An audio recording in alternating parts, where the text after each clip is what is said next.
رات کے 9 بج رہے تھے۔ ٹرین جیسے ہی اسٹیشن پر رکی سبھی قلی ٹرین کی جانب دوڑ پڑے۔ ان میں جمال بھی تھا۔ بیچارہ جمال صبح سے 2-4 روپے کمانے کی کوشش میں اس طرح ہر ایک ٹرین کے رکنے پر اترنے والے مسافروں کی جانب دوڑ پڑتا کہ کوئی اسے اپنا بوجھ دے دے تو کچھ پیسے مل جائیں۔ اس سے اس کی اور اس کی بیٹی کی بھوک کچھ تو مٹ جائے گی، لیکن کوئی اسے سامان اٹھانے کے لیے دینے کو تیار ہی نہ ہوتا۔ ہر بار اسے ناکامی اور مایوسی کا ہی سامنا کرنا پڑتا۔ جمال بھی کبھی جمال خان کے نام سے جانا جاتا تھا۔ وہ بھی کبھی اپنے وطن کی ایک اسٹیل فیکٹری میں نوکری کیا کرتا تھا۔ اس کی بھی ایک عدد بیوی اور 2 بچے تھے۔ ایک خوشحال کھاتا پیتا گھر تھا، مگر اچانک اس کے شہر میں زبردست سیلاب آیا جو اپنے ساتھ بہت کچھ بہا لے گیا، جس کے بہاؤ میں اس کی بیوی اور جوان بیٹا بھی بہہ گئے۔ جمال اور اس کی 14 سالہ بیٹی کسی طرح بچ نکلے۔ اپنے وطن، اپنے شہر کو چھوڑ کر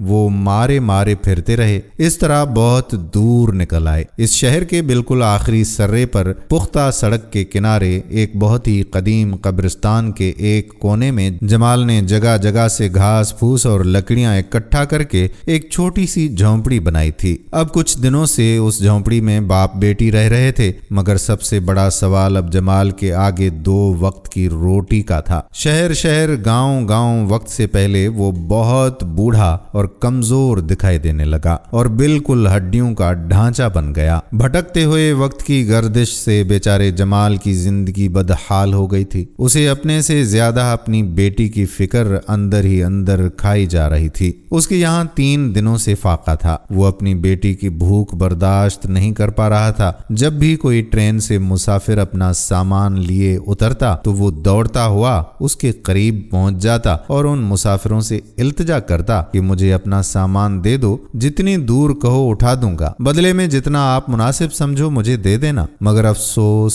کہ ہر کوئی اسے یہ کہہ کر آگے بڑھ جاتا کہ بابا تو بہت بوڑھے اور کمزور ہو چلے ہو، یہ سامان تو بہت بھاری ہے، تم نہیں اٹھا پاؤ گے۔ اور وہ لوگ کسی جوان قلی کو آواز دیتے، آگے بڑھ جاتے۔ غریب اور مجبور جمال منت سماجت ہی کرتا رہ جاتا۔ اسی طرح کئی دنوں سے یہی سلسلہ چل رہا تھا۔ آج اس نے اپنی پیاری سی نازک بھوکی بیٹی کا خیال کرتے ہوئے یہ طے کر لیا تھا کہ کچھ بھی ہو وہ آج خالی ہاتھ نہیں جائے گا۔ کسی بھی طرح 2-4 روپے کما کر اپنی بھوکی بچی کے لیے روٹی لے کر ہی جائے گا۔ جب ایک بھاری بھرکم آدمی ٹرین سے جیسے ہی اترا تو وہ دوڑتا ہوا جا کر اس کا بوجھ چھیننے لگا۔ بابو جی یہ مجھے دے دو، میں اسے اٹھا لوں گا۔ 2-3 دنوں سے میرے گھر میں فاقہ ہے، میری بچی بھوکی ہے، آپ جو مناسب سمجھیں مجھے پیسے دے دینا۔ سامان کافی وزندار ہونے کی وجہ سے مسافر جمال کو دیکھتے ہی کہنے لگا کہ ارے یہ تو بہت بھاری ہے اور تم بہت کمزور ہو، تم یہ نہیں اٹھا پاؤ گے، چھوڑ دو اسے، میں کسی دوسرے کو بلا لوں گا۔ جمال کے تو آنسو نکل پڑے۔ ایسے نہ کہیے بابو جی، میری بچی بھوک سے مر جائے گی، میں اسے اٹھا سکتا ہوں، آپ کہیے تو صحیح کہ اسے کہاں تک پہنچانا ہے۔ مگر اس آدمی نے جمال کی ایک نہ سنی۔ اپنا سامان دوسرے کے سپرد کر کے جمال کے ہاتھوں میں کچھ روپے رکھتے ہوئے یہ کہہ کر چلتا بنا کہ بابا تم میری بات مانو، یہ پیسے رکھ لو اور اس سے اپنی بچی کے لیے کچھ کھانا خرید کر لے جاؤ۔ جمال کی آنکھیں آنسوں سے ڈبڈبانے لگیں اور اس کے ہاتھ بوجھ اٹھانے کے لیے پھیلے کے پھیلے رہ گئے، جس میں کچھ روپے رکھ دیے گئے اور وہ جاتے ہوئے اس آدمی کو دیکھتے ہی رہ گیا۔ اس درمیان اسے اس بات کا بھی ہوش نہیں رہا کہ اسے لوگ بھیکاری سمجھ کر اس کے پھیلے ہوئے ہاتھوں میں کچھ سکے ڈالے جا رہے ہیں۔ جب اسے اس بات کا احساس ہوا تو وہ چلانے لگا کہ میں بھیکاری نہیں ہوں، مجھے بھیک نہیں چاہیے، میں محنت مزدوری کرنا چاہتا ہوں، آپ لوگ مجھے موقع کیوں نہیں دیتے؟ وقت اور حالات، غریبی اور مفلسی نے مجھے اس طرح سے کمزور بنا دیا ہے، ورنہ میں بھی محنت مزدوری کر سکتا ہوں۔ جمال کو بھیک لیتے ہوئے بہت برا لگا۔ اس نے چاہا کہ یہ پیسے اسی وقت وہیں پر پھینک دے، مگر اس کی آنکھوں کے سامنے اس کی معصوم بھوکی پیاسی بیٹی کا چہرہ گھومنے لگا۔ پھر اس نے دل مضبوط کر کے ان روپیوں سے روٹی وغیرہ خرید لی اور اپنی بیٹی کے سامنے رکھ کر کہنے لگا کہ لو بیٹی اسے کھا لو،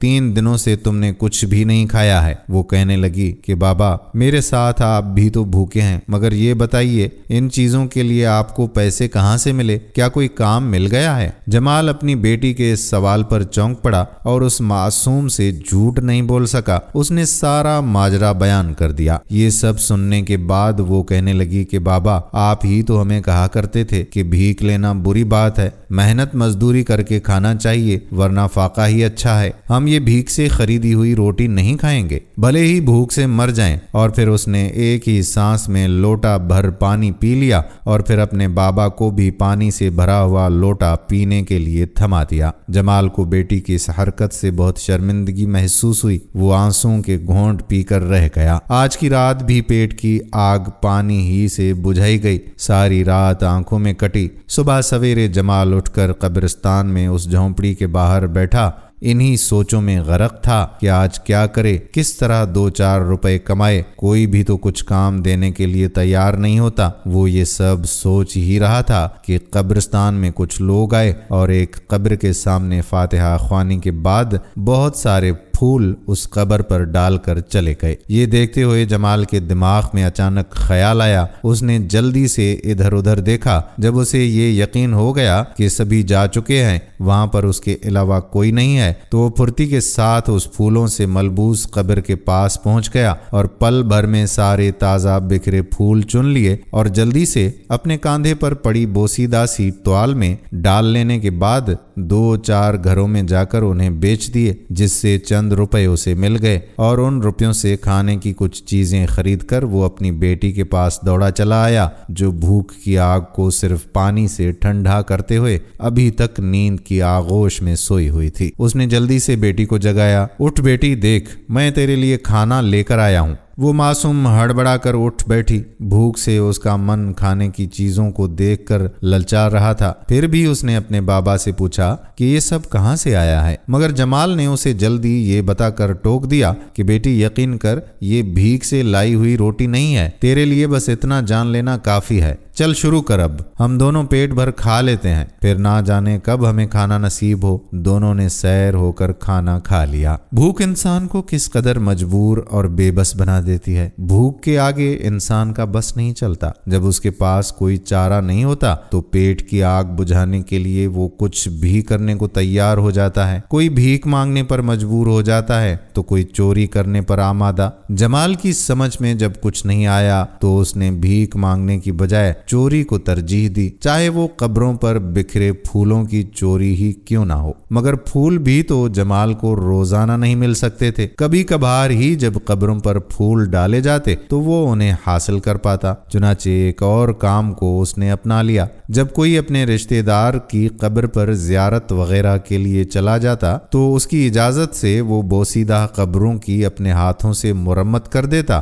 اور اس کے بدلے میں اہل قبور خوش ہو کر کچھ روپے اسے دے دیتے۔ مگر ظاہر ہے کہ یہ سب کام تو روزانہ کے نہیں تھے۔ موت حیات تو اللہ تعالیٰ کے ہاتھ میں ہوتی ہے۔ جب 2-4 دن یا کچھ دن کوئی قبرستان کی طرف نہیں آتا تو جمال اور اس کی بیٹی کو فاقے ہی کرنے پڑتے۔ ایک دن جمال کی بیٹی بخار سے تپ رہی تھی۔ 2 دنوں سے گھر میں فاقہ تھا۔ اس معصوم کے پیٹ میں کچھ بھی نہیں تھا اور اوپر سے بخار نے آ گھیرا تھا۔ جمال پریشان ادھر سے ادھر بے چینی سے پھرتا رہا۔ پھر وہ اپنی بیٹی کو سرکاری دواخانے لے گیا، جہاں پر ڈاکٹر نے معائنے کے بعد مفت میں دوائی تو دے دی، مگر جمال کو سختی سے تاکید کی کہ دوائی خالی پیٹ ہرگز مت دینا، اپنی بچی کو بریڈ یا روٹی وغیرہ کھلانے کے بعد ہی دوائی دینا۔ وہ دواخانے سے دوائی لے کر اپنی بیٹی کو لے آیا اور صبح سے رات تک مارا پھرتا رہا، مگر چند روپیوں کا بندوبست نہیں کر پایا۔ جب اپنی بچی کو بخار میں تپتے ہوئے دیکھا تو اس سے رہا نہیں گیا۔ کھلانے کے لیے اس کے پاس کچھ بھی نہیں تھا۔ رات کے 12 بج رہے تھے۔ وہ معصوم بخار سے تڑپ رہی تھی۔ جب بیٹی کی یہ تڑپ باپ سے دیکھی نہیں گئی تو اس نے یہ سوچ کر دوائی بچی کو کھلا دی کہ کسی طرح اس دوائی کے کھانے سے تھوڑا بہت بخار اتر جائے۔ پھر صبح ہوتے ہی وہ کسی بھی طرح